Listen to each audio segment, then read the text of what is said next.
we are privileged to have today some people that you all know. Rev and Bev,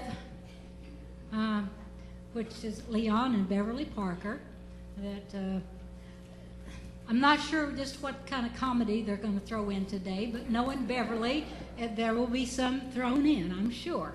And they're going to talk today about New Hope Baptist Church, and then when they are finished, Tanner is going to come and share a song with us that I think fits in with the program. The words are in the folders on your table. And then Gail Nation is going to pick up from that and talk about New Hope Food Pantry to conclude our program. But I'll have Rev and Bev come now, Leon and Beverly, and they will be up here, and I will be over here, out of the way. And we're going to do this a little bit differently today, so I hope that it works. Okay, do we have a picture up here to begin with, or what? Okay. Mary, and I might just like to say before we begin, we're probably more nervous about presenting this to you today than we were the entire time that we were doing the ministry. Well, I've had a little of anxiety myself about going through this, but we're gonna do this the way that we talked about it. It's so Leon, let's start at the beginning and let you tell us about the events that led up to the beginning of the New Hope, the work at the New Hope. Okay, the picture you're looking at right now actually is the beginning. The house you see at the top is the house Beverly and I owned at 413 Polk when this ministry begun. The house you see below that one is the house we moved into exactly 1 week after we begun the ministry in our house. We had a 15 by 30 living room in that house, so it was pretty easy to start there. But actually, the beginning was a year prior. Brother Merton Green, a friend of mine and a former church member with me when we were at Trinity, came to me either in late 79 or early 80 and asked me if we would be interested in starting an evangelical church in central Topeka, because there really was not a real evangelical movement. There was a Baptist church, but not very evangelical in that area. So God is pretty prophetic, and it didn't take me very long to tell Mr. Green, no, I was not interested in that, because we were pastoring the church at McFarland, Mill Creek Baptist Church. Were extremely happy with what was happening there. God was blessing in a great way. And Merton Green, since I said no, said, well, will you pray about it for 1 year? And I said, yes, I will pray about it for a year. He is like a bulldog just holding on, because almost exactly a year later he came back and said, do you remember what you said you would do? I said, yes, I do. He said, have you prayed about it? And I said, yes, I have. He said, what's your decision? And by that time, the Lord had led us to the place where we felt like we did need to start that ministry in our 15 by 30 living room on the first Sunday of 1981. So that's where we began, and by the next weekend we had rented that house that you see on the bottom of that picture, had our first service in that building just a week after we had begun. Okay, and you said that you were a pastor at Mill Creek. Correct. At McFarland. But yes. Did you have other jobs besides that? Well, yes, ma'am, I did have. I was working for the state of Kansas, managing the business enterprise program for the state, and that was my secondary job. My church was my first job. Okay. And did Beverly work at this time also? Yes. You can let her talk. He doesn't do that very often. That's why I'm here. Yes, I had daycare, licensed daycare in my home. I had it in my home for about 13 years at this point. Okay. Well, Beverly, tell us about the neighborhood that you lived in and served in, and some of the personality of this neighborhood. Well, we had lived in this neighborhood since 1967, and we had already met a lot of the people, and there were a lot of needs in the area that we'd come across. You might see somebody laying in your front yard, or there was all kinds of things that went on. And so we felt for some time that there needed to be a ministry in that area. So with the daycare, it was kind of hard for me to really help him in what he needed to do. We tried to expand our ministry in the area by tying it in with Mill Creek, but it was very difficult because when you travel back and forth like that, you can't always take people with you. Okay, did you have support and help in starting this work in Central Topeka? Well, in the beginning, we just financed it ourselves. But eventually, God just blessed us with so much from people all over, everywhere. We had Jimmy Cobb in Lawrence that first started helping us, the church there, and then other churches joined in. We had lots of mission teams from other places that came in and did a lot of the work and just helped us in a lot of ways. Okay.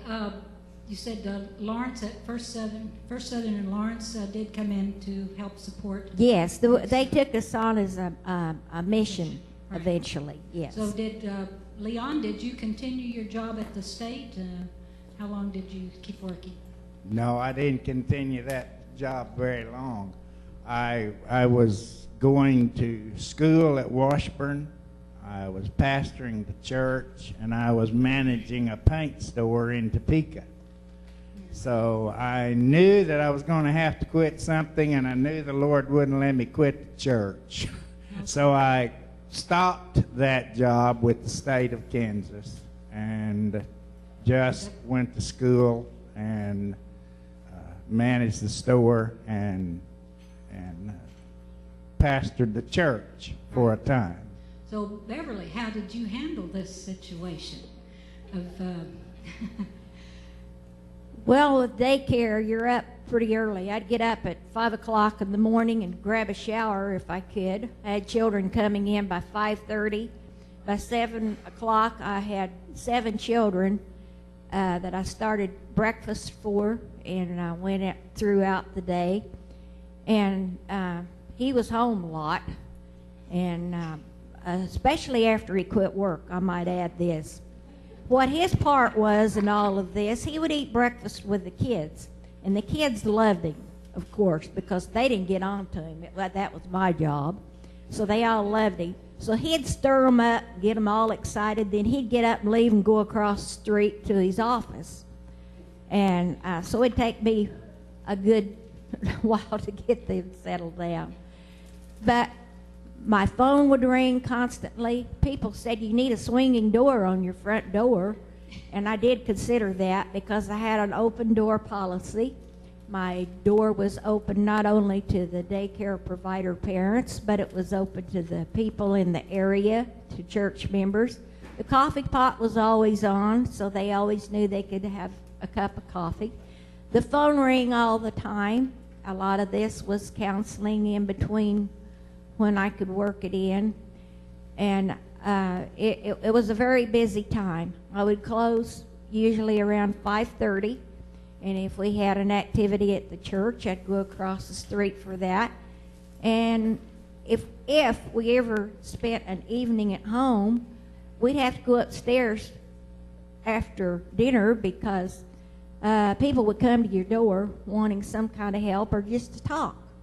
So it was a busy time for 20 years. You had some frustrations, didn't you? Oh, yes.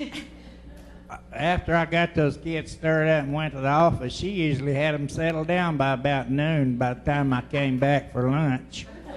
And then he'd get them stirred up again.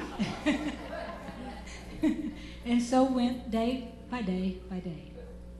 So tell us some about the growth of the church then, and the some of the people maybe that came. And Well, a week after we started in this other house, he didn't mention we had 13 people in the beginning, and we had 12 charter members and one man off the street. This was when we knew that this would be the area we would reach people. Now, this man came in, he didn't have any shoes on or a shirt, and there was ice and snow out on the ground. So we knew that we were in the right place. But when we moved across the street, we began to grow, and there were times that we knew we needed to do something, but we didn't have the funding for it. So we knocked out a petition in the living room where we could make more room. We purchased that house in, it was 1982. But we knocked the petition out before that. The man said, yeah, you can take the petition out, but fix it so if I need to replace it, because I don't think he thought we were going to be there long. But we did buy the building and try to make what changes we could. so you had a continual growth then up to Yes, we did. 50, 60 people. Yes, we were running, probably at one point we were running 65 people. We had them sitting on the stairway going upstairs just so they could have a place to sit. And we also started a children's church in the basement, which, would give us more space. Yeah. Well, then how did you handle this? I mean, 65 people in a little house like this, sitting on the stairwell. How did you handle that growth, and what steps did you take to handle Well, we that? didn't tell the fire department that's what we were doing, that's for sure. We had a man in our church named Albert Peters, and he lived at Alma, and he helped us a great deal with this, not only with physical help, but he also contributed quite a bit. We purchased a lot at 404 Polk, and for, what was it, $500? And then Mr. Peters knew of a building in Fort Riley. It was half of a hospital unit. And he told us about the building, and he said that we would have to move it in, but we could purchase the building for $500, but it would cost us $5,000 to move it in. So we talked about it, and we agreed to do this, and so we did purchase the building. But Mr. Peters did all the excavation work on the vacant lot, and he moved the rocks. For those of you that's been over there, there's huge rocks there, and he moved those in himself from Alma and fixed the ground all for it. And then we moved the church in let's see, what was it, 1986, I believe it was. 86. Yes, we moved it in. One morning it was so cold, there was just snow and ice everywhere, and it took them 3 days to move the building in because they could only move it at night. But we got the building in, and I know he got real panicky because he thought that it was not on the foundation straight, and he was worried for wasn't going to be able to get it in right. But everybody knew what they were doing except me and him. Well, Leon, tell us about the arrival of this building at 4:30 a.m. I mean, was there anybody out there? The whole neighborhood was out there. As a matter of fact, the photographers were there from the newspaper. It wasn't just the neighborhood. It was people from all over town who were there at the moving. And she talked about that building not fitting the foundation. And that's because of Delbert Peters. He said, look, Pastor, that don't fit. Well, it didn't fit on the other side either. All they needed to do was move it over 8 inches, and it fit the foundation. But Delbert Peters was kind of a joker and knew that it fit, but he wanted me to think it didn't. Okay, well, how did you furnish this building then? Did you have a lot of work to be done on it? We did have a lot of work to be done on it, and we had missions teams from a number of states and from around Kansas who came to help us with that. As a matter of fact, one special missions team was from Yazoo City, Mississippi.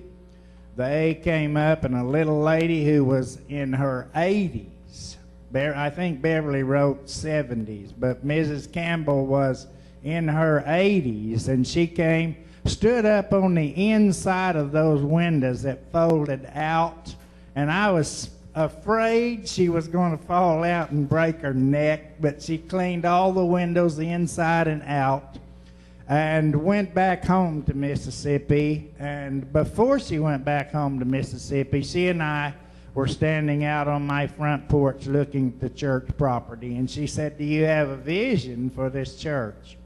I said, "Yes, there are 2 houses there between the 2 that we own right now, the church building that we had built and the house at 416, which was initially our church building."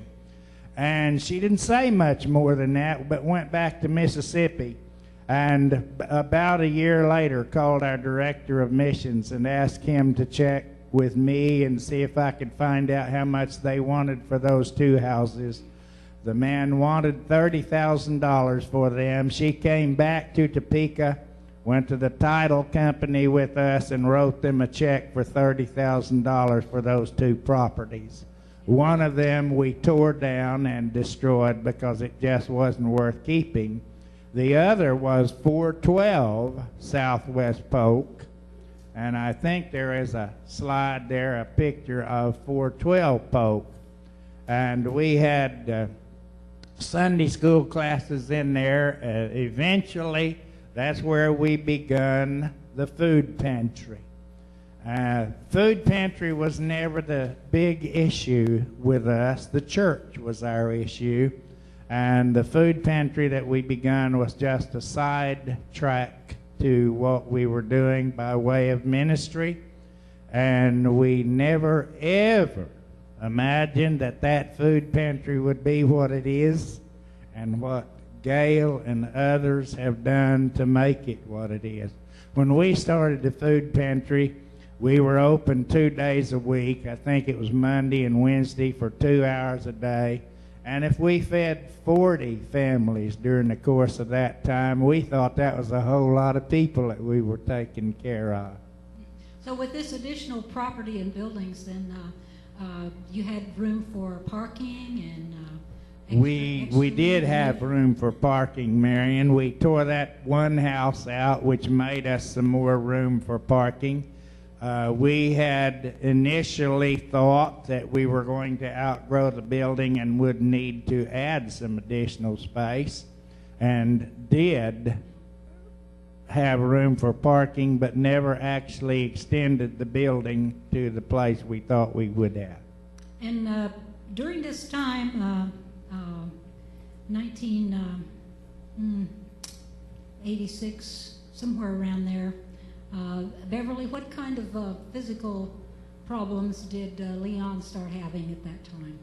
Well, there was always a lot of work to do on the building, and whenever he could, he was working in North Topeka at Sutton's Plaza in a bakery. He'd get up at 4 o'clock in the morning and he'd come home around 10, and most of the time when he could, he'd go across the street and work or do other duties for the church. But one Saturday they had a breakfast, and as always, he loves to eat. He thought he had indigestion, and it was not indigestion. He was over at the church and he was doing something to the ceiling, painting it or something, and he kept having these pains, and they told him to lay down. He come over to the house and was talking about it. I said, well, lay down on the couch a little bit, and if it doesn't get better, I think you need to go to the emergency room. Oh, no, it'll be all right. And he argued with me as usual. And so we ended up going to the emergency room. He drove us. I don't drive. He drove us to the emergency room. We went in, and they started putting monitors on him, and he's laying there telling jokes as usual, and talking to the doctor. And he says, am I going to get out this afternoon? Because we were having a wedding in the church that afternoon.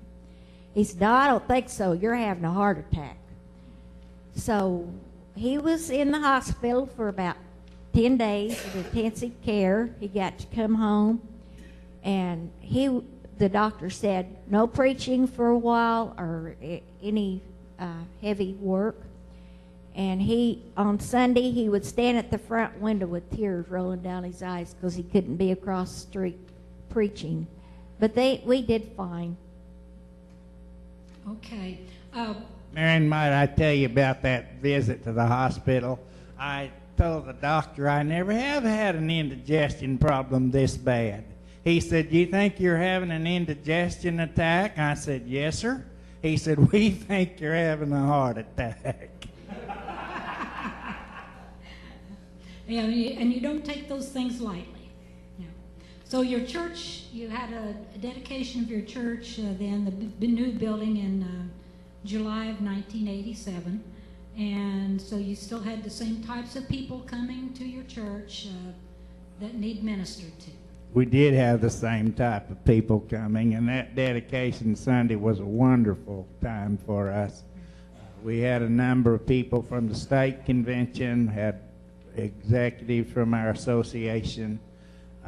We had a great crowd of people who came for the dedication, and they were all amazed at what the inside of the church building looked like after they had first seen the outside of the church building.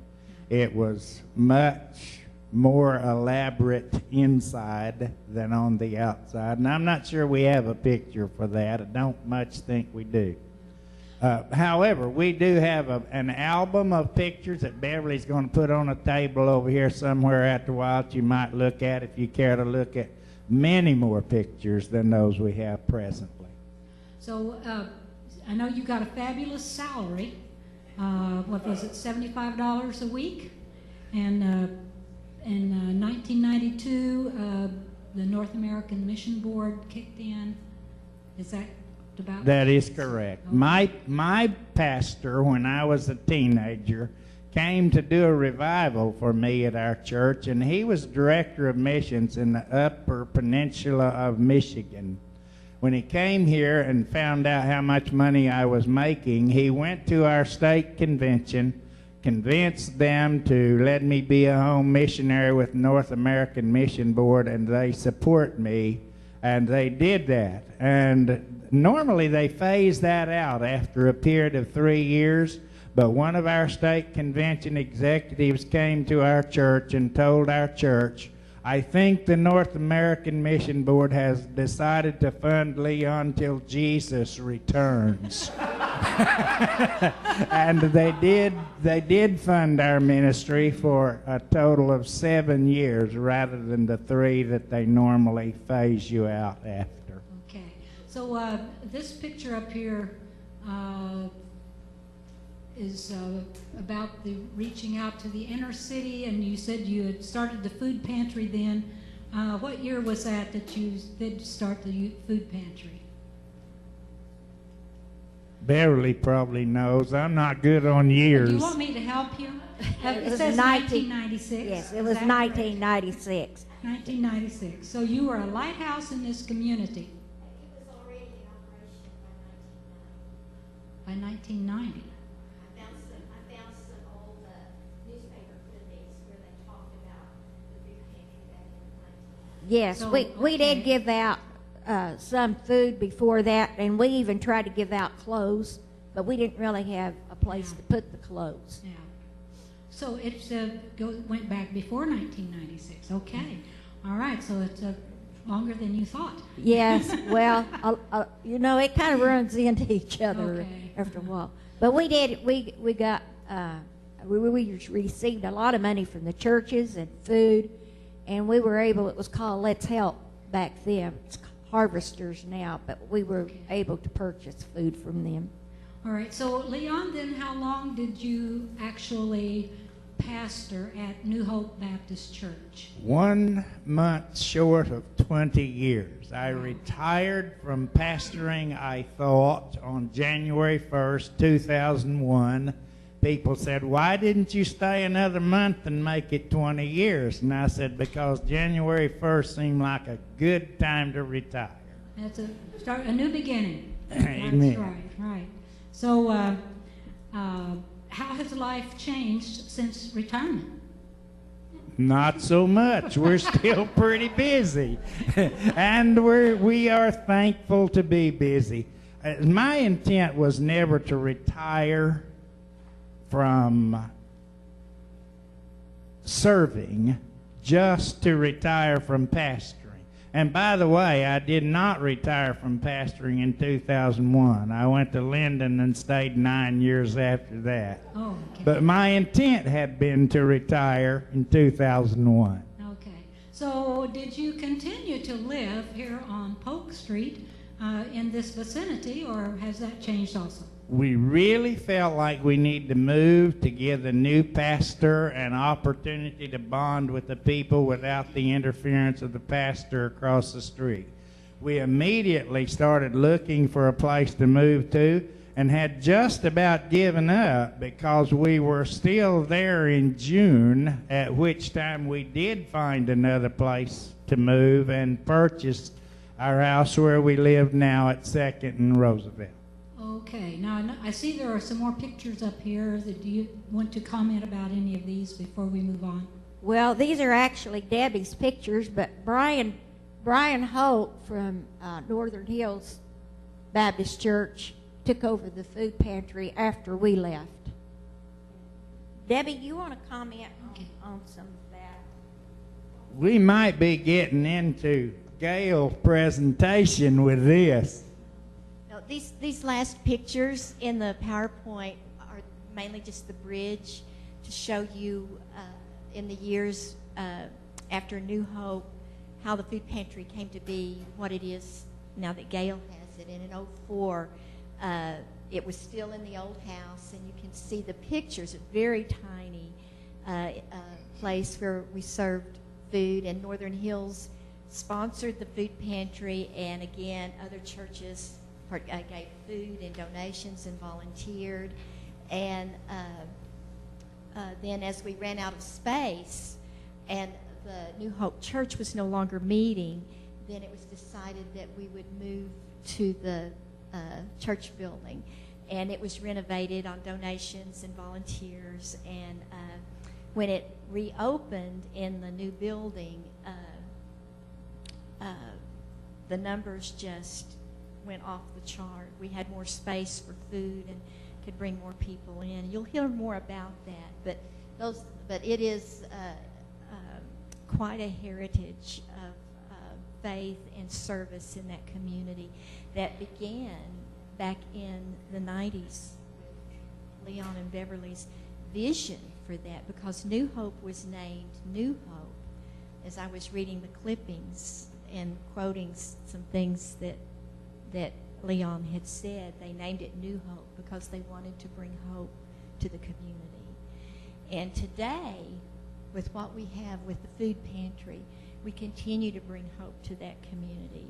And I think it's just absolutely amazing that with every passing generation that hands someone a bag of food, that legacy continues and hope continues to be shared in that community with people, with hundreds and thousands of people. And I am so thankful for their ministry. And they have so many more stories. They have so much more to share. And I'm just blessed by I think being able to Beverly's do writing a that. book, but it's going to be about 10 years before she can get it all in there to be. Debbie Carter from the Flint Hills Baptist Association. And thank you for coming today, too. Do you have anything more to say? Well, the only thing that I would like to add to this the only way that I can describe, it's like we were the parents of this church. We gave birth to it. We nurtured it. We seen our child grow up, and we seen many people that left that church that accepted the Lord that, frankly, most people in the world don't even accept today. But those people have a heart and soul just like anybody else. They bleed, they hurt, and so many times they get left out. And this was one of the reasons why we reached out to people like this. But some of those people, they would come, they would accept the Lord, and they would stay there and work after they grew a little in the Lord. And some of them would leave and go on to other churches because they get tired of putting up with people just like they were. And but some of them would fall back into their old ways. But it was a great ministry. And Leon and I both, if we had it to do over again, we would do it. As a matter of fact, if we were not so old now, we would start another church and do the same thing, because there is a great need, especially in that area. Okay, thank you so much. Let's give them a hand as they... Tanner, you can come on up. I want to say thanks to Marion for helping us out and asking the questions today. Thanks to Debbie for her contribution that we had forgotten about. And thank you for letting us make this presentation of New Hope to you today.